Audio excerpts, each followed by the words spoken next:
In this video, we are going to share with you an adventure we took in Salento, Colombia. And we rode in a Jeep like this one.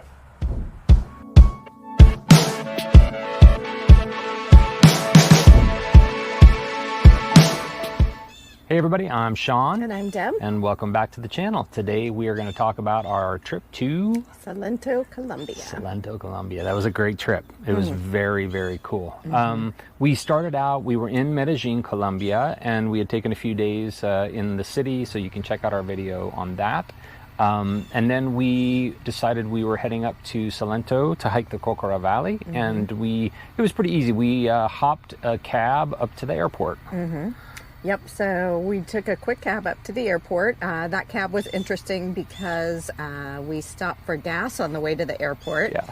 And they had us get out of the cab, and that was a little bit... He asked if it was okay. He said, can we stop for gas? Yeah. But then when they asked us to get out and your luggage is in the trunk, it's kind of... You're like, oh, that's kind of weird. Fine. It was fine. It was just the way they do it. It was the gas station attendant wanted us to get out of the cab while he pumped the gas. But then we made it to the airport. We did. We hopped a plane to... 1 hour flight. 1 hour flight, yep, to Pereira, which is a mid-sized city kind of on the... it's kind of the gateway into Salento. Yeah. And it's part of the coffee triangle where Salento is also. Yeah, and we love coffee. So we do love coffee. And so we caught a cab from the airport to the bus station. And from there we caught a bus, not one of our coach buses, but it was fine. It was a public bus. I think it was very crowded. I mean, that was the thing to know, is if you're going to take the bus from Pereira to Salento, it might be crowded, but it cost like $5 they're for very both of us. affordable, Yeah, it was inexpensive. And so we took that bus. It probably took an hour, 45 minutes to an hour.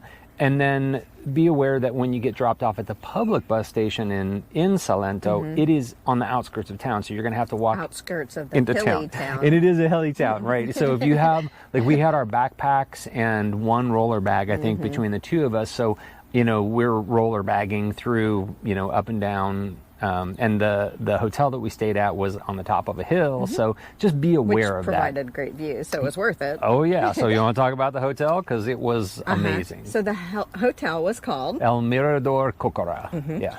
And it was our splurge hotel for this trip. Totally worth it. Yes. So in Guatape, our rooms were maybe about $55 a night. And we did mention that in Medellin, we use points to stay to Marriott, so those were free, so that was super nice. So I knew that I really wanted to splurge in Salento because of the views. And so the hotel we stayed at had amazing views over the valley. And those rooms, I mean, for the cost, it was $160 a night. With breakfast, though. With free breakfast. Yeah, with breakfast. An amazing balcony overlooking the valley. Hot tub on the balcony. Hot tub on the balcony. Yeah. It was well worth the splurge for sure. So all I knew, you know, Deb does all the planning and I'm just along for the ride. And so we're walking up and down these hills with the roller bag, and we're looking up this hill, and I'm like, oh, we got to go way up there with the roller bag. Totally worth the views. Totally worth the hotel. The staff was amazing. They were super attentive. Nice, yeah. They offered to bring us our breakfast in the room. We did that one morning. We did it one morning because we were like, oh, let's give it a try. And we ate out on our balcony. Yeah, it was absolutely gorgeous. Or you can, because the other thing is, for all of the, you know, all of the other days, we just ate out. They have this beautiful giant patio that just looks out over the Cocora Valley. Yeah, and so the hotel was just worth every penny, worth the splurge if you're considering where you're going to allocate your budget for a trip to Salento. Yep, that hotel was worth it. Yeah. And so the town itself is maybe about 9,000 or 10,000 people. It's not large. And it was very cute. Similar to a lot of Latin American towns, a central square, lots of restaurants, with a church. I'm sure there was probably a soccer pitch somewhere around there too. But you know, lots of restaurants and a supermarket, like a small supermarket around the square, and the square is like where the main activities are. There's lots of shopping, and that's where you go to pick up your transportation to the Cocora Valley. So it's very walkable, lots of great restaurants. It's I would say a very tourist focused definitely focused city. So tourists, but a really nice, clean, great, nice people. It was nice to be in Salento. And so as many videos as I had watched on Colombia before we went, I knew that we needed to make this trip to Salento because I really, really wanted to hike the Cocora Valley. This was a bucket list thing for her. And yes. so it was our main reason for going to Salento. And I think that's why, honestly, why most people go to Salento, because they're going to hike the Cocora Valley. And so to get to Cocora, you go down to the main plaza in Salento, and you just buy a ticket to hop in a Jeep that will take you up to Cocora. And when I say Jeep, they have Willy Jeeps? Willys, they're Willys, but people call them Willys Jeeps. Willy but Jeep. They're really cool. I mean, they're 1950s, 60s, early 70s Willys Jeeps that somehow the people around there have just preserved, and they've turned it into this experience that you ride the Jeeps out to the Cocora Valley. And they pack you in these Jeeps because this is how everybody's getting out there. Be aware. Yes. Which was fine. Yeah, if you're the last ones on, you literally might be standing on the bumper holding on to Which the back. Which isn't a bad thing. That probably was a good experience. I think a lot of people had fun doing it. Yes. We didn't do it, but a lot of people had fun doing it. So you just have to be aware. But it is, I mean, it's a 15 to 20 minute ride from the downtown to the Cocora Valley. So if you're like, yay, let's ride on the back, be aware you're going to be hanging onto the back of a Jeep for 15 to 20 minutes. And it is a little on the bumpy side. So make sure you've done your arm workouts before you choose to take that route. We sat in on both of them, and it was a nice, easy drive up there, and it was just fine. So when we arrived at the Cocora Valley. We followed other people getting off of our Jeep, and somehow mistakenly, which it worked out fine, but beneficially, I think, did the valley in reverse. Okay. So if you research hiking the valley, it's a little bit harder to do it in reverse than it is. It is. But the reward is, instead of starting with the wax palms, which is what are so famous there, right, you end at the wax palms, which was cool coming to the end of our hike. And it's about a maybe 4-hour hike. Just depends on how much you stop. How slow you go. Yeah. You end in these beautiful palms, but the hike itself is just amazing. It is. So if you're watching this and you're going to visit the Cocora Valley and you're trying to get some tips, here's my tip for it. If you're when you get off the Willys Jeeps, you're on a paved road.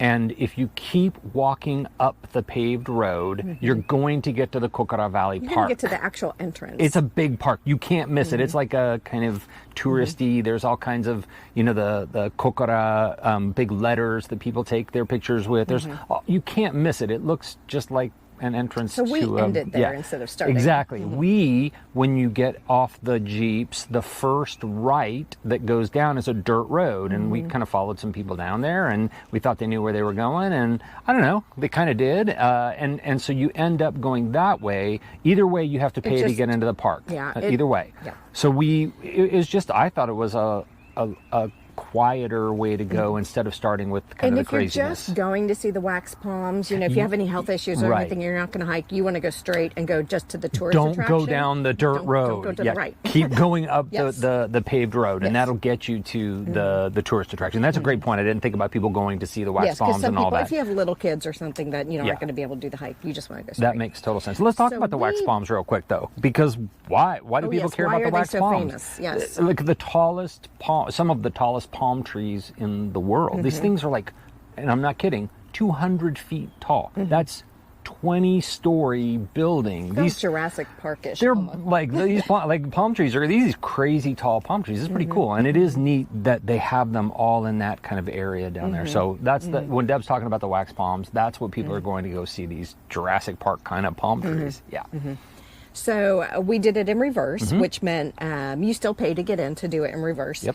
And we started in maybe more like farmland. We saw cows and horses. Some horse ranches that we saw. We just started as a nice walk. Yep. It was an easy walk, I thought, which to me, that was a great start because we're already at altitudes, and sometimes Deb has altitude sickness, and like I didn't think you had any problem with it. It was a kind of nice, easy walk. The cool thing is you'll get to some waterfalls early on. There's several waterfalls along the way that we got to stop and go see, and that was pretty cool. There also are several bridges that you will pass over.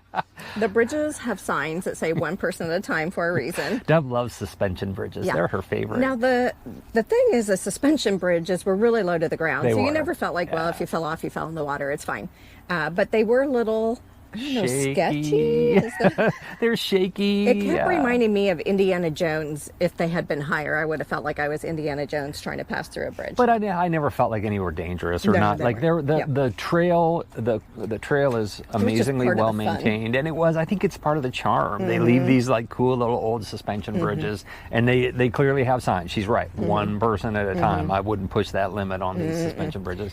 And then we went through some jungle. And the jungle, there were parts of the jungle that were a little muddy, I remember, trying to step on rocks. And some rocks, to get through. We did have to climb over, do some like light bouldering, is what I would say. And so if you're not of good health, or you're, maybe need a cane or any kind of that kind of stuff, just be aware of that. There's some challenges. So although I felt like it was pretty well marked, I know that when we came out of some of that jungly part, we did meet another couple, I think they were from America, that were doing it the other way. The right way, maybe. And they weren't sure if they were going the right way, but we were like, yes, you are. You're just going to have to enter this muddy jungle, and you're on your right way. Just keep going. Yeah. There is about 2/3 of the way you will get to a turnoff to go to a butterfly garden. And we didn't do that. We didn't do it, but you'll know you're about 2/3 of the way if you're going the opposite direction that we went, the way we went.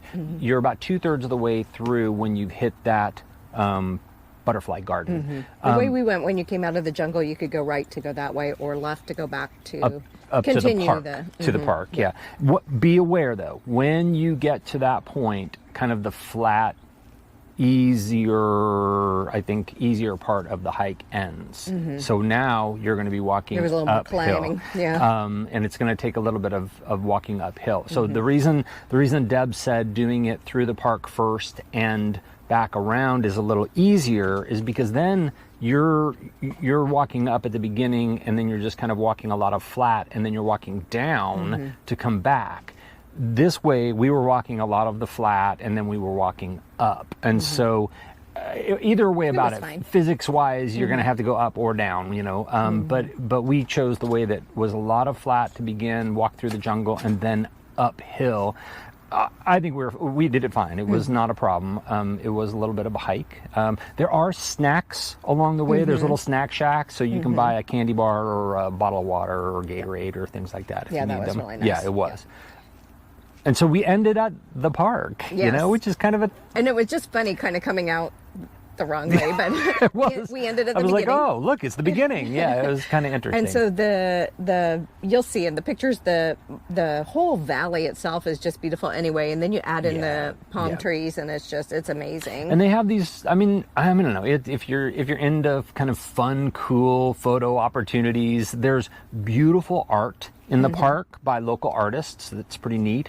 And then there's I remember one of the things they had was this like huge giant hand like this, like that you could come climb up into and stand on and get a cool picture of yourself. I'm sure we'll add it in. Picture of yourself, with the valley on this big giant cool hand. And we saw some beautiful birds in Salento too, and several of them we actually saw from our hotel on the balcony, but it was just fun to watch for them even on the hike, and so right off our balcony there was this it was a dead palm tree, so it was hollowed out by all the birds, and they were all living in there, and they were all parakeets. And we think generally in the United States, we think of parrots big, parakeets small, because generally here those are caged birds. But these parakeets were, they were good size, and they were very loud and cute and talkative.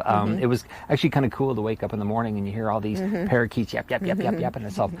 We also saw condors, which was really cool. The way that the Hotel Mirador is laid out, you can see the condors kind of coming through the valley, which is really, really, really cool. So when we did get done with the hike, though, you do need to catch the Jeep back down. And so just watch for the signs when you're walking, because we walked past the right sign by them. and then realized we'd probably gone too far, and then walked back up. And then when we walked back up, we realized, oh, that really long line, that's the line we're getting in. Yeah. So there was a wait, so just be aware to get back down into town, which is fine. You're just tired and kind of hot from the hike, but it was okay. I think we waited maybe a half an hour, but I think they were having a problem with the backup with some of the Jeeps. Maybe. And so I don't know that that's normal. They do, just one tip, when you buy your ticket down in the in the main area down in Salento, they'll give you 2 tickets, and they're joined together, and when you get on the Jeep to go, they're going to tear one of those off.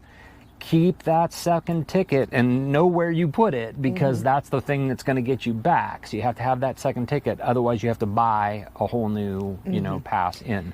And so where Guatapé was just a quick ride detour from Medellin, it's, you can take a bus to Salento. I believe it's about an 8-hour drive. It's long, or catch the flight. It's a little bit more of an effort to get there, but I felt like it was totally worth it. Like, it was just, the hike itself was absolutely worth it.